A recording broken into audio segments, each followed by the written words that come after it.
Assalamualaikum warahmatullahi wabarakatuh. First of all, let me introduce myself. My name is Safitra Muhammad Wildan from the fourth group that will talk about the legacy of Confucianism in Chinese civilization with my friend Hassan and Hamza. And without any further ado, let's get started of the presentation. Let's get started. So before we started the presentation, I will talk about the content in this presentation. So the first one is introduction, philosophy foundation, trade and cultural exchange in the Islamic world, influence of Confucianism on Islamic thought, and modern relevance of Confucianism, and finally conclusion. So let's get started the presentation. So first of all, Confucianism. It was originated in ancient China, and it was the most influential philosophical thought and ethical system in East Asia until now. It was founded by Confucius, or his real name Kongfuzi or Kongzi, who was born around 551 to 479 before century. So Confucianism philosophical thought is a tradition that emphasizes moral integrity, social harmony, and the cultivation of various character. This philosophical was born when China was during political unrest, social unrest in the country at the time. So Confucianism, who at the time was unhappy, he was a governor. He was work at the government office, but he was unhappy, even though with this power, wealth, but he wasn't unhappy. And time passes, he was enlightened and created this philosophical thought, Confucianism. In his work, he sought to restore order and stability, and by advocating a principle that prioritizes personal morality and the ethical governance of society. So, the next slide is philosophical foundation. At the heart of Confucianism lies the belief in the fundamental goodness of human nature and potential for self-improvement. Confucianism emphasizes the importance of ethical behavior, personal cultivation, and the role of the relationship in achieving social harmony. The key philosophical foundation of Confucianism include the first, Ren, meaning benevolence or humanism.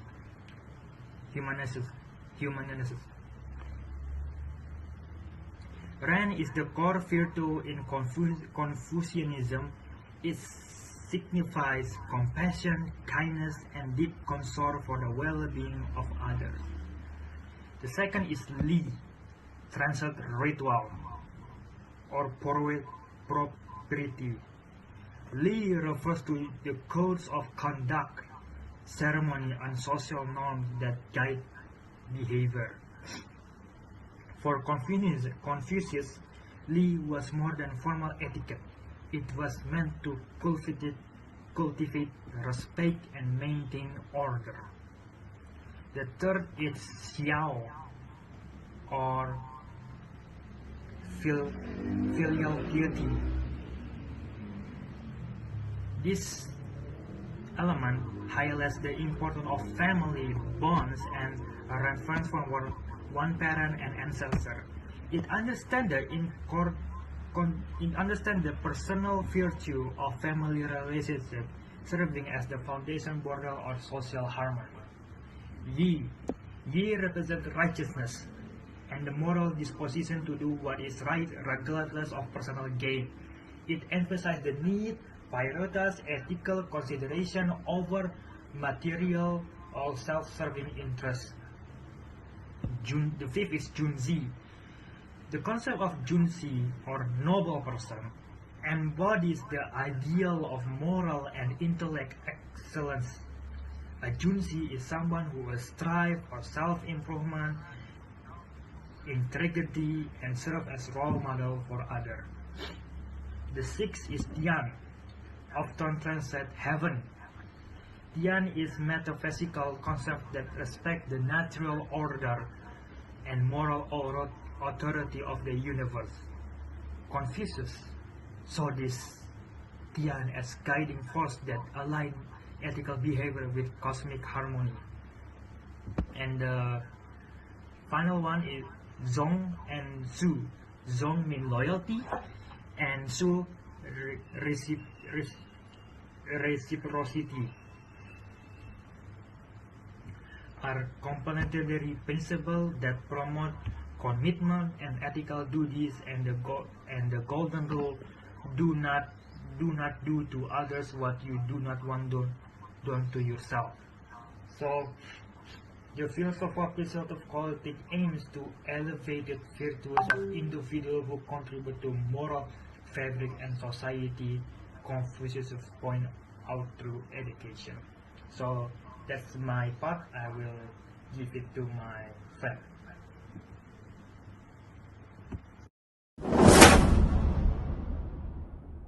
Bismillahirrahmanirrahim. Assalamu alaikum warahmatullahi wabarakatuh.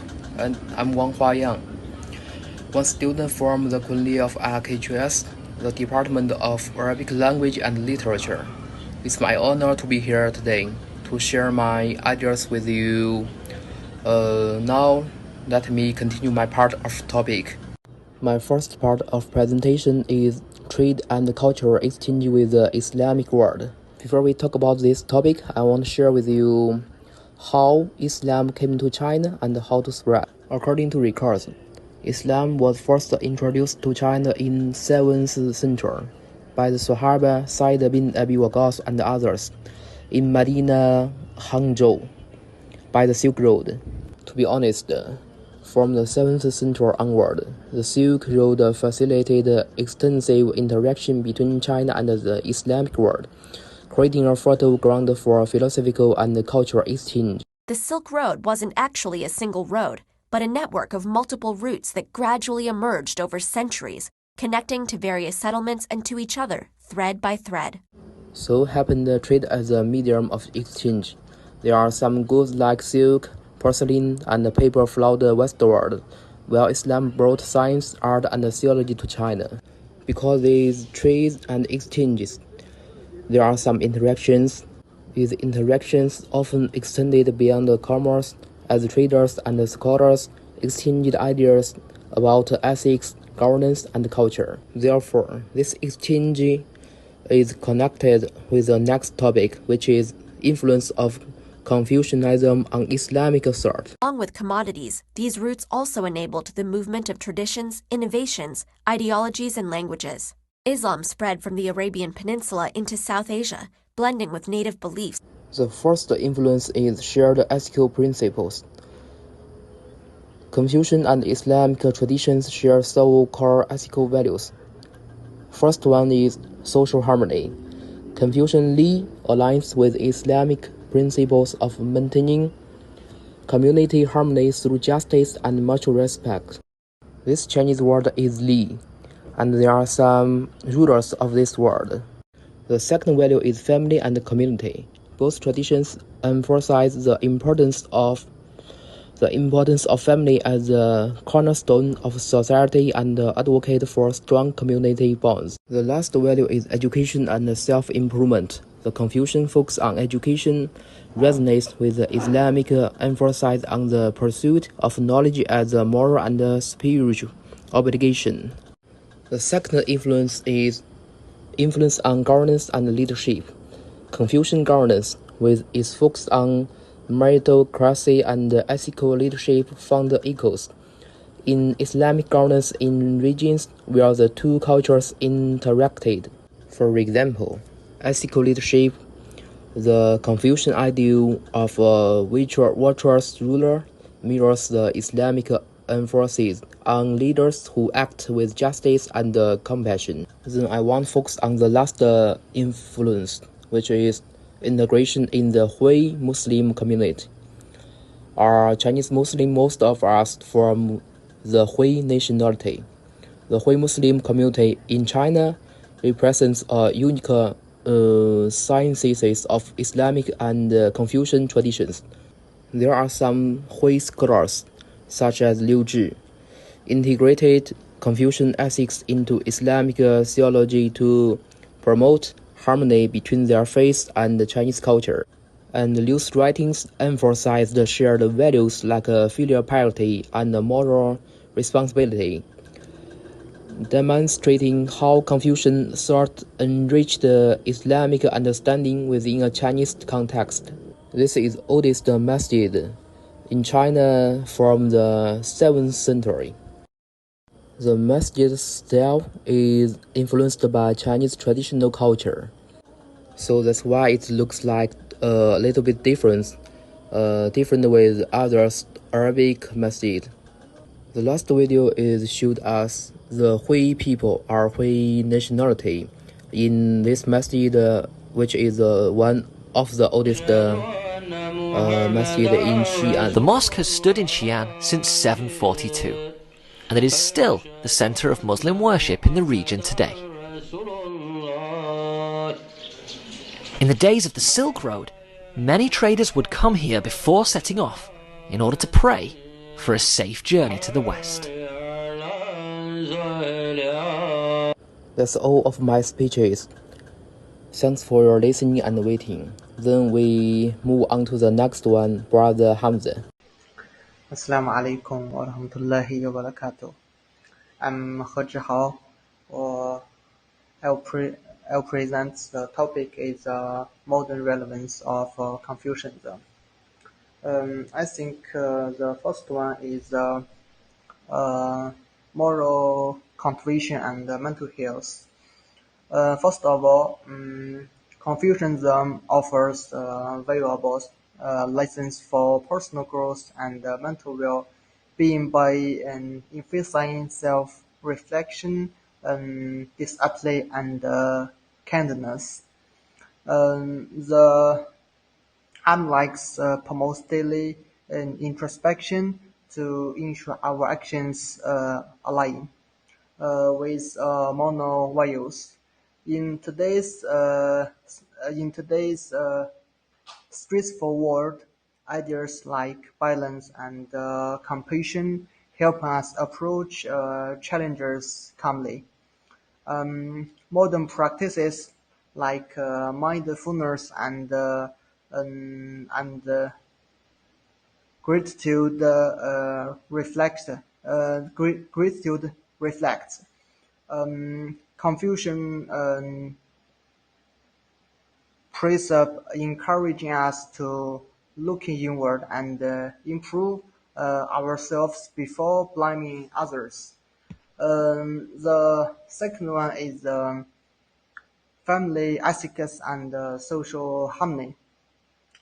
Confucianism views the family as the foundation of society, emphasizing filial piety and strong family bonds.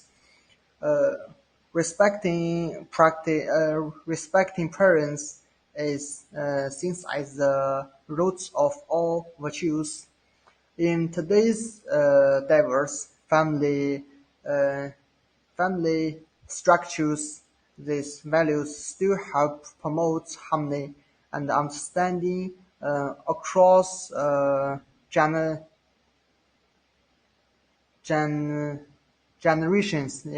Generations.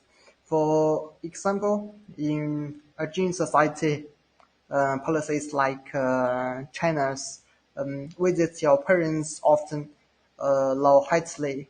The responsibility of children to care for elderly parents, reflecting Confucian teaching is modern life. Next one is education and lifelong learning.